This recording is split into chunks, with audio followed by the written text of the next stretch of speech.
समंदर की ऊंची ऊंची लहरों में छोटी सी नाव डूब जाएगी। मंगल ने ठंडी सांस भरते हुए कहा, डूब जाएगी? सच कहते हो मंगल? और मल्ला? इंदु ने उदास स्वर में पूछा। उसका तो पता भी न लगेगा। क्या मंगल की बात सच निकली? क्या नाव सचमुच समुंदर में डूब गई? जानने के लिए सुनिए सर्वेश्वर दयाल सक्सेना की कहानी क्षितिज के पार। तो ये कहानी शुरू करते हैं। घाट की सीढ़ियों पर बैठा हुआ बालक मंगल गोदावरी की बहती हुई तेज धारा से अपनी कागज की अनेक छोटी छोटी नावों का इतिहास पूछ रहा था। सरिता की बनती बिगड़ती छोटी छोटी भंवरों में पढ़कर जब उसकी हल्की सी कागज की नाव घूमने लगती, कितनी निराशा होती उसके छोटे से हृदय में। उसकी आंखों के सामने इन्हीं क्रूर लहरों ने थपेड़े मार मार कर उसकी कितनी आशा भरी नाव को समुद्र तक पहुंचने से रोक दिया था। इंदु कितना हंसती थी डूबती हुई इन नौकाओं को देखकर। मंगल के हृदय में कितनी वेदना होती जब उसकी अच्छी नाव भी इन लहरों में पहुंचकर अपना अस्तित्व खो देती, डूब जाती। आज मंगल एक बड़े से कागज की नाव बनाकर लाया था। दफ्ती का मल्ला, सरकंडी की बनी हुई हल्की सी डांड और पतवार की तो तब उसे आवश्यकता ही नहीं ज्ञात थी। इंदु को आते देख मंगल ने उसे पटरे के नीचे छिपा दिया। उस पार चलना है मल्ला। बालिका इंदु ने आते ही बड़े आदमी का सा अभिनय करते हुए अपने कोमल स्वर में पूछा। जी हुजूर, एक रटे हुए पाठ की भांति मंगल के मुंह से निकल पड़ा। 2 पैसे मिलेंगे। मंगल चुप रहा। पटरा हटाकर उसने अपनी नाव निकाली। बाल स्वभाव बस इंदु को मुंह बनाकर दिखाया। अरे इतनी बड़ी, देखे मंगल। परंतु मंगल इन शब्दों के पूर्व ही पानी में कूद पड़ा था और धारा की ओर तैरता हुआ चला जा रहा था। मंगल सुनो तो मंगल, इंदु चिल्ला रही थी, पर अपनी धुन में मस्त मंगल किसकी सुन रहा था। बीच धारा में पहुंचकर उसने अपनी नाव छोड़ दी। नाव एक चक्कर खाकर तेजी से बह चली। मंगल लौट पड़ा। किनारे आने पर मंगल ने देखा इंदु कितनी प्रसन्न है। मंगल, तुम्हारी नाव कितनी दूर तक जाएगी? समुंदर तक इंदु। फिर क्या होगा? समुंदर की ऊंची ऊंची लहरों में छोटी सी नाव डूब जाएगी। मंगल ने एक ठंडी सांस भरते हुए कहा, डूब जाएगी? सच कहते हो मंगल? और मल्ला? इंदु ने उदास स्वर से पूछा। उसका तो पता भी न लगेगा। बचपन के उन 2 साथियों का यही छोटा सा संसार था, यही भोली भाली बातें, यही छोटी सी कागज की नाव और बस। परंतु वय के विकास के साथ ही साथ नाव का स्वरूप भी परिवर्तित होने लगा और एक दिन स्वच्छ चांदनी रात थी। धूमिल तारे आकाश में खिल रहे थे। गोदावरी के निर्मल जल में मंगल और इंदु की एक छोटी सी नाव लहरों से संघर्ष करती हुई बह रही थी। मंगल के हाथ में डांड थी। चंद्रमा के उस प्रकाश में मंगल अपने को भूल सा गया था। कितनी सुंदर है इंदु। बड़े बड़े लहराते काले केशों के मध्य छोटा सा गोल गोल इंदु का भोला मुख। मंगल एक दूसरे चांद की कल्पना कर रहा था। उसकी नौका लहरों के साथ तेजी से बहती हुई चली जा रही थी। डांड के चलने की ध्वनि रात्रि की इस निस्तब्धता को भंग कर रही थी। अब बचपन की यह भोली भाली कल्पना न थी, वे भोले प्रश्न न थे, वो सीमित संसार न था। दोनों किशोरावस्था की सीढ़ियां पार कर रहे थे। दोनों के हृदय में एक बहुत अजीब प्यास सी बढ़ती जा रही थी, कुछ अजीब उन्माद सा। इंदु ने उदास नेत्रों से मंगल की ओर देखकर कहा, काश तुम मेरे जीवन नैया के मल्लाह होते। मंगल की आंखों से 2 बूंद आंसू निकल पड़े। चेहरे पर उदासी सी छा गई। अतीत के वे तमाम चित्र आंखों के सामने उड़ने लगे। मंगल कौन? एक गरीब मल्लाह का लड़का, और वह एक ऊंचे वंश के बड़े जमींदार की पुत्री। हृदय ने प्रश्न किया और उत्तर भी दे दिए। मंगल के हृदय में एक हुक सी उठी, एक सुलगती हुई वेदना। वह आह करके रह गया।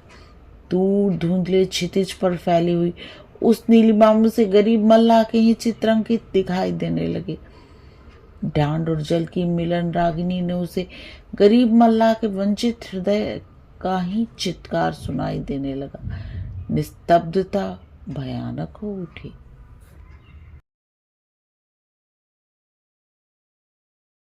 क्या हुआ मंगल? इंदु ने मंगल के मुख से बदलते हुए भाव की ओर देखकर कहा। उसके स्वर में व्यग्रता थी, एक सच्ची सहानुभूति। मंगल क्या उत्तर देता, कैसे समझाता जीवन के जटिल प्रश्न। इंदु के हृदय में वो और पीड़ा बढ़ाना नहीं चाहता था। वो न समझे यही अच्छा था, किंतु इंदु इतनी नासमझ न थी। नौका लौटा लो मंगल, हम लोग लहरों के साथ बहुत दूर तक चले आए हैं, इंदु ने दुखित स्वर में कहा। मंगल ने नाव घुमा दी। इन शेष लहरों में मुझे अकेले ही नौका खेनी पड़ेगी।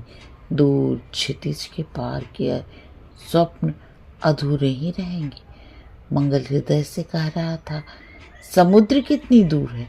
आंसू भरे नेत्रों से मंगल क्षितिज की ओर एकटक देख रहा था। विचारों के ये संघर्ष हृदय में और वेदना पैदा कर रहे थे। किसे देखते हो मंगल? इंदु का भोला प्रश्न था। मंगल चुप। क्या देखते हो मंगल?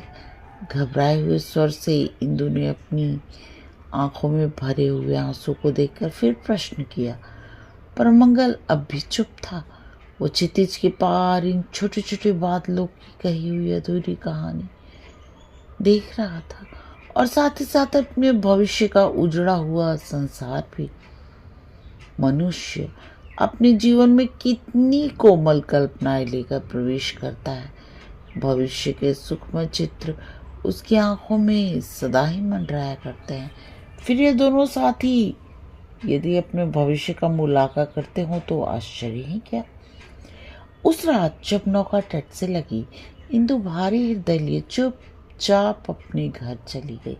पीछे घूमकर देखने की बार बार कोशिश करने पर भी वो ऐसा नहीं कर सकी। और मंगल, वेदना के भाव से दबा हुआ मंगल चुपचाप अपनी नौका में आंसू बहा रहा था। चांद था, तारे थे, गोदावरी की सुंदर लहरी थी, पर उसके हृदय में शांति न थी। पागल हृदय। और उसी दिन घर पहुंचने पर इंदु के पिता ने कर्कश स्वर में कहा, बस इंदु, अपना घूमना बंद करो। मैं तुमसे कितनी बार कह चुका, उस मंगल का साथ अब तुम्हें छोड़ना है। अब तुम सयानी हो चली हो। अपने घर की चाल ढाल देखो, अपने बाप दादों की इज्जत देखो, अपने वंश के रीति रिवाज देखो, समझी? जाओ खाओ पियो। पिता की आज्ञा इंदु ने हृदय पर पत्थर रखकर सुनी, और उस दिन से लाख प्रयत्न करने पर भी मंगल से न मिल सकी। कराहती हुई हृदय की वेदना ले दोनों रात्रि की निर्मम घड़ियों में आंसू बहाया करते थे। कौन उनके हृदय से निकली हुई आहों पर हाथ फेरता? आखिर उनका संबंध क्या था? इतना ही कि वे जीवन के कुछ पल साथ ही खेले थे, साथ ही हंसे थे, और कभी कभी साथ ही रोए भी थे। जीवन के पार्थिव सुखों में इंदु के लिए मंगल की स्मृति धीरे धीरे खोसी चली। व्यर्थ जानकर इंदु ने उन्हें जिलाए रखने की जो चेष्टा भी की थी, वो बहुत दुर्बल सिद्ध हुई। कुछ दिनों के बाद इंदु के संकुल हृदय में मंगल बचपन की सुनी हुई किसी कहानी के प्रिय पात्र सा ही शेष रह गया। घर में सगी सहेलियों के बीच उसके दिन हंसते खेलते खुशी से कटने लगे। और इधर था अभागा मंगल, उसके था ही कौन? माँ का देहांत बचपन में ही हो चला था। रहे पिता, वो इन्हीं दुखमय दिनों में दो एक नावों का भार छोड़ परलोक सिधार गए थे। दिन भर मंगल घाट पर अपनी नाव लिए बैठा रहता, जाने वाले यात्रियों से दो दो पैसा लेकर उन्हें इस पार से उस पार ले जाया करता। छोटे छोटे बालकों की बहती कागज की नावें देख उसे वे अपने स्वर्णिम दिन याद आ जाते। उसकी आंखों से आंसू बहने लगते। शाम को जो कुछ होता पका कर खा लेता और फिर रात को उसी नाव में नित्य इंदु की प्रतीक्षा करता सो जाता। कई साल बीत गए, इंदु के दर्शन न हुए। उसके पिता ने अब यह स्थान भी बदल लिया था। अब वो कहीं दूर शहर में चले गए थे। मंगल ने सोचा इंदु उसे भूल गई, अच्छा ही हुआ। अपने हृदय को लाख तसल्ली देता पर उसका हृदय न मानता। उसे इंदु की याद हर घड़ी घेरे रहती। आंखें उसके एक दर्शन के लिए तरसती रहती। जीवन का एक एक पल एक एक सदी सा प्रतीत होता। पता नहीं ये 2-3 साल उसने अपने जीवन के कैसे काटे। वो इंदु को ज्यों ज्यों भुलाने की चेष्टा करता, उसकी छाप उसके हृदय में उतनी ही गहरी होती जाती। बांसुरी के स्वरों में उसने अपने को भूलने की बहुत चेष्टा की। गोदावरी के तट पर बंधी हुई नौका में लेटा हुआ करीब मंगल, बंसी की ध्वनि में उसने अपने को खो देना चाहा। बजाते बजाते उसे एक अजीब स्वर सुनाई देता। रात्रों को फैले हुए अंधकार में दूर क्षितिज पर उसे इंदु की धुंधली मूर्ति दिखाई देती और साथ ही एक कोमल स्वर सुनाई पड़ता, उस पर चलोगे मल्लाह। पागल मंगल चौंक कर बांसुरी बंद कर देता।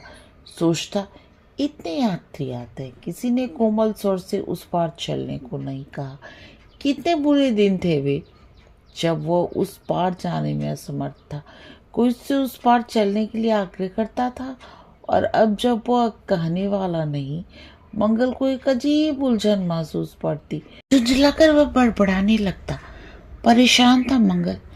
बांसुरी रखकर जब वह गाने का प्रयत्न करता, उसके हृदय की चेतना ही रो उठती और भी पीड़ित हो उठता। वह जबान पर वही इंदु की गाई हुई कड़ियां याद आ जाती जो कि इन्हीं सुंदर रातों में उसके मुख से निकली थी और फिर धीरे धीरे सारे चित्र खिंच जाते। वह है, इंदु गा रही है, उसके केश उड़ रहे हैं, सुंदर शीतल वायु, हंसती हुई चंद्रिका डांड चला रहा है। वह मंगल उठकर बैठ जाता। अंधकार में चारों ओर से इंदु की मूर्ति दिखाई देती, कभी हंसती हुई कभी रोती हुई। वो आंखें बंद कर लेता। यूं ही दिन बीत रहे थे अभागे मंगल की। उधर इंदु के पिता उसे शहर ले आए। वहां खूब धूमधाम से इंदु की शादी हुई। इंदु ने पति के घर में प्रवेश किया। वहां जीवन का नया रूप था, नए स्वप्न थे, नई आशाएं थी। उसके पति सुंदर थे, सज्जन थे, रसिक थे और साथ ही साथ थे धनाढ्य। और चाहिए ही क्या। इंदु के दिन और भी सुख से भर उठे। पति का प्यार उसे पाकर वो सब कुछ पा गई थी। मंगल की स्मृति की उसे आवश्यकता ही क्या थी। धीरे धीरे जीवन के इस नए रंग में अपनी गहराई में मंगल के अस्तित्व को छिपा लिया। इधर कुछ दिनों के बाद उसके परिवार का स्वरूप और भी सुंदर हो गया जब उसने एक चांद से बालक को जन्म दिया। अब उसका हृदय एक भोली बालिका का हृदय नहीं रह गया था, न एक अल्लड़ बालक का ही। जब वो एक माता का हृदय था जो बालक की किलकारी में भी समस्त संसार का सुख और बालक के रुदन में ही समस्त जग का दुख अनुभव करती है। पुत्र में उलझकर इंदु सारी दुनिया भूल गई। उसने एक दिन के लिए भी कभी ये नहीं सोचा कि मंगल क्या करता होगा। उसके पास सब कुछ था, धन, पति का प्यार, बालक का सुख। अब अभाव ही किस बात का था, उसे चिंता क्यों हो। एक बार अपने पति के साथ उसे पुराने मकान में कुछ जमींदारी के कार्यवश कुछ दिनों के लिए जाना पड़ा। मंगल ने सुना इंदु आई है। उसे अपने कानों पर सहसा विश्वास ही नहीं हुआ। उसने अपने को लाख रोकने की कोशिश की पर भी वो अपने को न रोक सका। बालकों की तरह भागता हुआ उसके घर पहुंचा, केवल अपने बचपन की संगिनी को देखने के लिए। काली काली बढ़ी हुई दाढ़ी, सांवले नंगे बदन पर एक लपेटा हुआ छोटा सा अंगोछा, वही उसकी वेशभूषा थी। घर की सीढ़ी पर पैर रखते ही किसी ने टोका, कहाँ जाते हो। तब मंगल को अपनी अवस्था का ज्ञान हुआ। सामने बड़ी बड़ी गाड़ियों में तमाम सामान लदा पड़ा था। सुंदर कपड़े पहने हुए नौकर चाकर उसे उठा उठा कर भीतर पहुंचा रहे थे। उसे इंदु की छाया भी न दिखाई दी।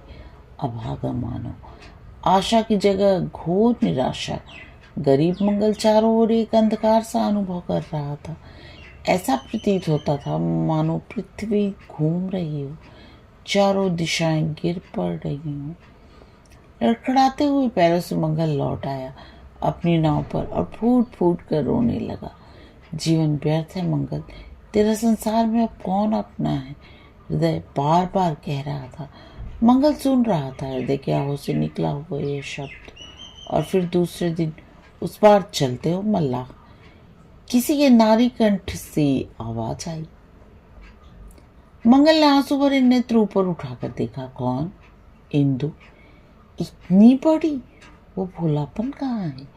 ये उसके साथी निंदु नहीं है और ये कीमती कपड़ों से ढके महोदय जो अपने प्रश्न के उत्तर की प्रतीक्षा में थे, शायद उसके पति।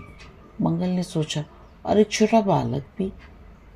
पति, इंदु, बालक, मंगल सबकी ओर एक एक दृष्टि डाल रहा था, चकित सा, खोया सा।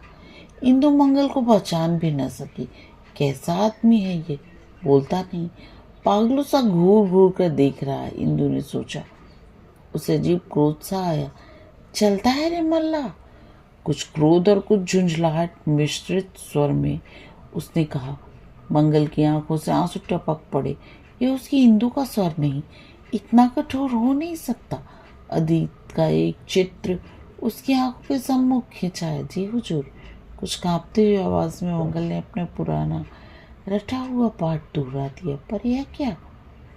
इसके पहले कि वे लोग नाव में बैठे उसकी नौका आज चल पड़ी धारा की ओर।